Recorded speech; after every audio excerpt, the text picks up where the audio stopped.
La prochaine élection présidentielle de 2021 se déroule dans un climat sociopolitique tendu où la paix semble être menacée.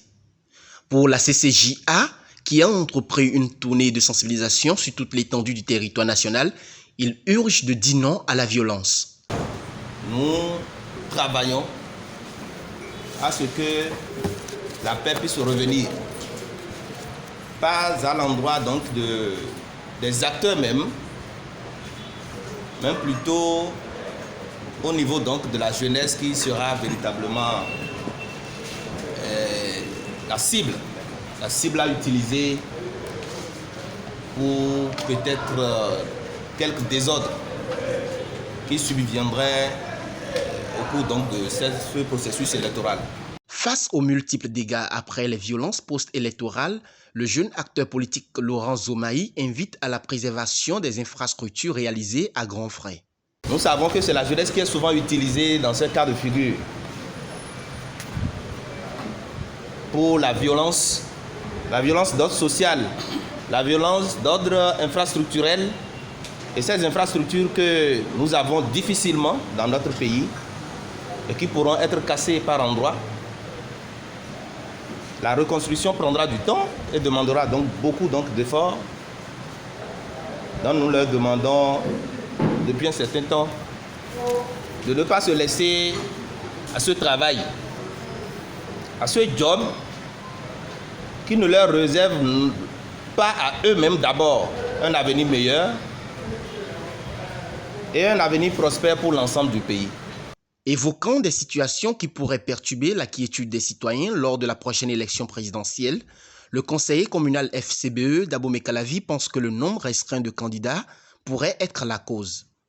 Il invite alors à la retenue et à éviter que la violence passe par nous. Il y a des lois qui ont été votées et qui, dans l'application, ou bien que certains se sont vus entre griffes expulsés ou bien exclus du système. Ceux-là ont en partie voulu respecter les différentes lois à leur manière. Alors déjà le mot exclu prouve déjà suffisance qu'il aura des frustrés.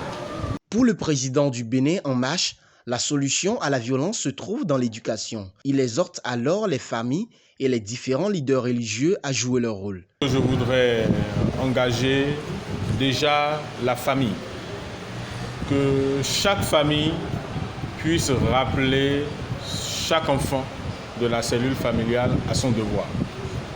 Puisqu'il est évident que si le travail d'éducation, si le travail de veille parentale est fait à suffisance, nous ne courons aucun risque. Puisque lorsque les facteurs de risque sont identifiés, maîtrisés et neutralisés, il n'y a plus, in fine, de possibilité que le risque se réalise.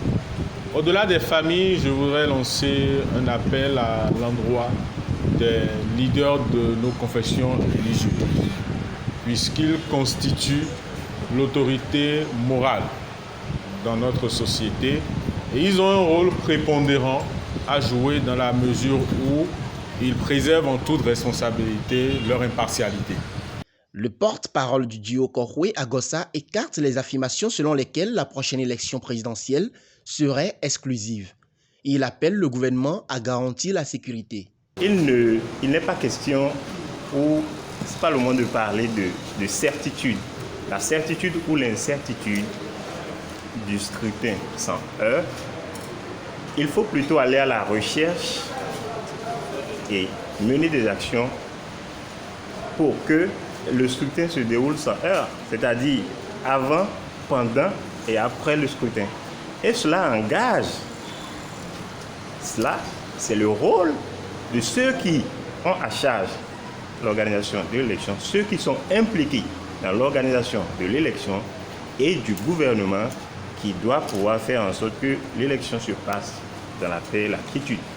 À partir de ce moment, avant le scrutin, il faut que le climat ne soit pas un climat de peur et de terreur, que les gens puissent s'exprimer librement, que les gens puissent mener les actions dans le cadre de la participation aux élections, si ceux du gouvernement ont droit à se rassembler, à faire des regroupements, il faut que l'opposition aussi ait droit à le faire. La paix n'a pas de prix, dit-on. Vivement, ces différents appels soient entendus pour que règne la paix.